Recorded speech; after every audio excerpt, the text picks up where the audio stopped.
Today I'm making a custom journal from scratch using a Cricut template and a cinch. And once you see how flexible this is, you'll want to make your own pre-made journals this way moving forward. I like making my own creative journals because sometimes a pre-made journal doesn't offer the flexibility I want. I'm designing the journal around the project. I decide what the project is about and what needs to go in it, and then I choose the journal format that fits. When you make your own journals, you can customize everything: the paper, the number of pages, and the types of inserts. The Cricut helps me cut repeatable pieces quickly, which makes the process much easier. I designed a template in Cricut Design Space that I can reuse for various book or journal projects. It includes a lot of elements I can mix and match depending on what I need. For example, page inserts, flip outs, flip ups, journaling spots, envelopes, pockets, and more. And then the cinch binds it all into a finished book. For this project, I'm making a vintage style positive affirmations book using the Beautiful Junque page kit from PhotoPlay. It's got tons of embellishments, stickers, and positive sayings. For the covers, I'm using chipboard. You can get chipboard for bookmaking online or in craft stores. I'm using We Are Makers chipboard, which I'll cover with pattern paper from the page kit. Next, I'll go into Cricut Design Space. And this is the template that I'm using. I'm going to zoom in so that you can see the various sections of the template. So these are the pieces for my chipboard cover.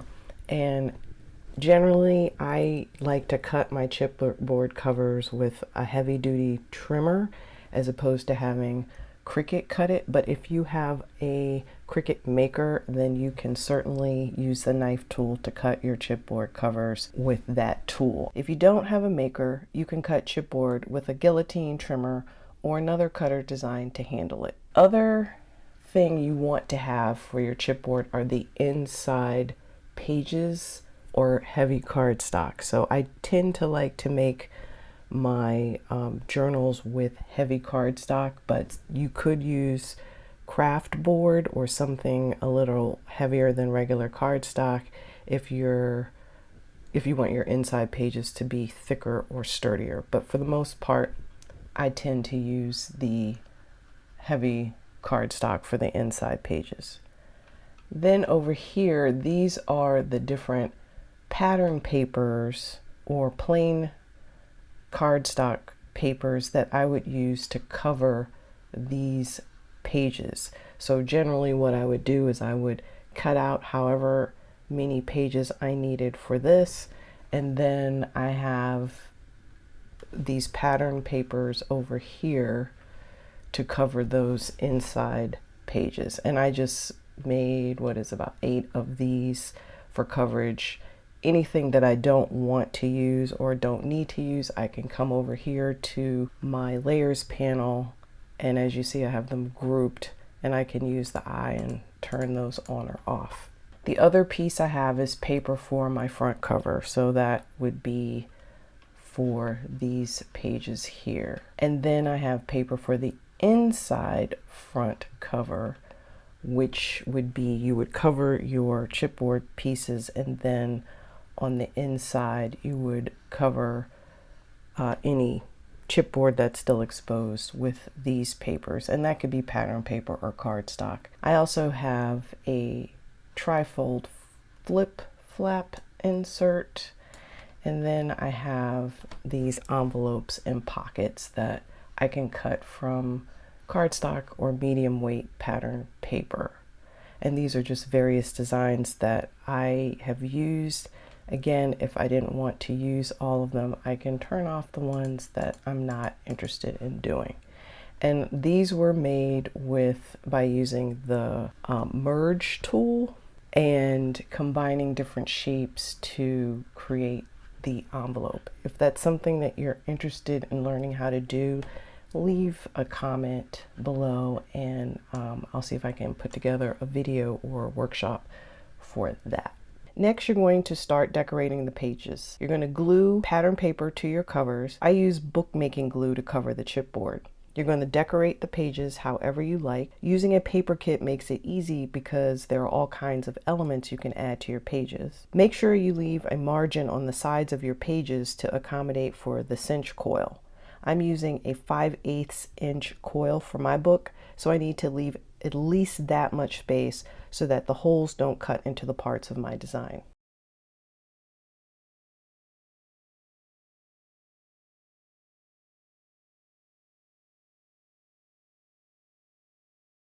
Now I'm ready to bind everything. So the first thing I want to do is gather all of my inside pages, and then I'm going to place the cover against the guide and put it into the machine. And then I'm going to press the handle to punch. Then I'm going to extend the guide, and then I'm going to lower the alignment peg into the second hole from the end and then punch. Now, what I didn't do the first time I punched was you need to pull one of these pegs to disable the desired hole punch. And because my book is 7 inches, I needed to pull peg 2. The instructions for which peg to pull based on the size of your book are in the cinch instructions, but I didn't follow the instructions.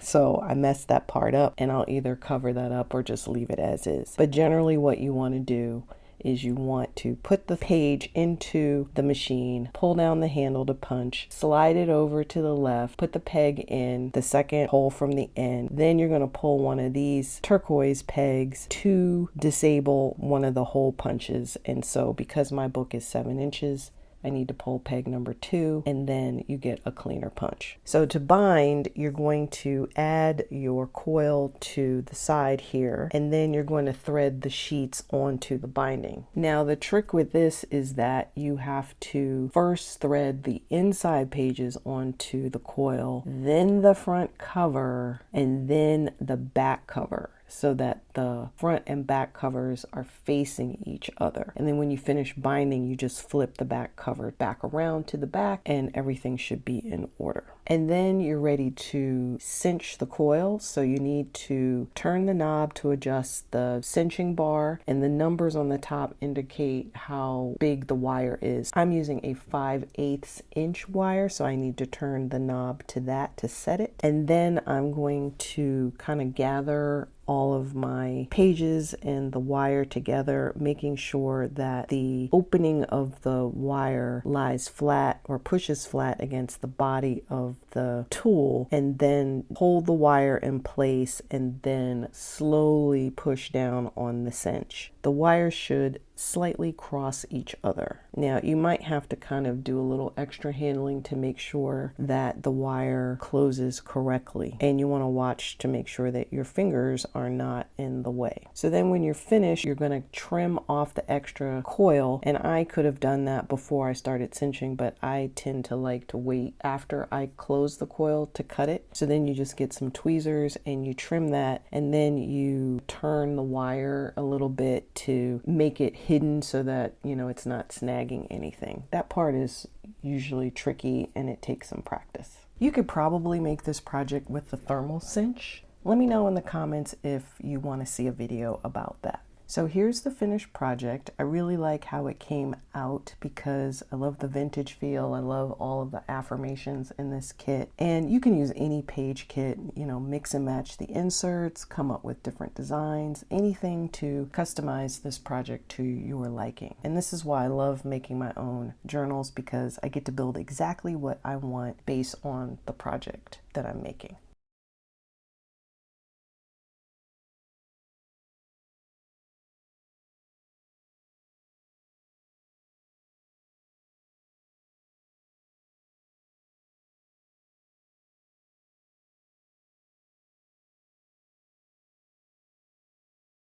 So tell me in the comments, do you make your own journals or would you rather start with a pre-made one? And let me know if you want more handmade journal videos. Don't forget to sign up for my newsletter, Pages in Progress, for more tips and inspiration. The link to that is in the description. And please subscribe to this channel for more creative journaling and journal making videos. Thanks for watching, and I'll see you in the next one.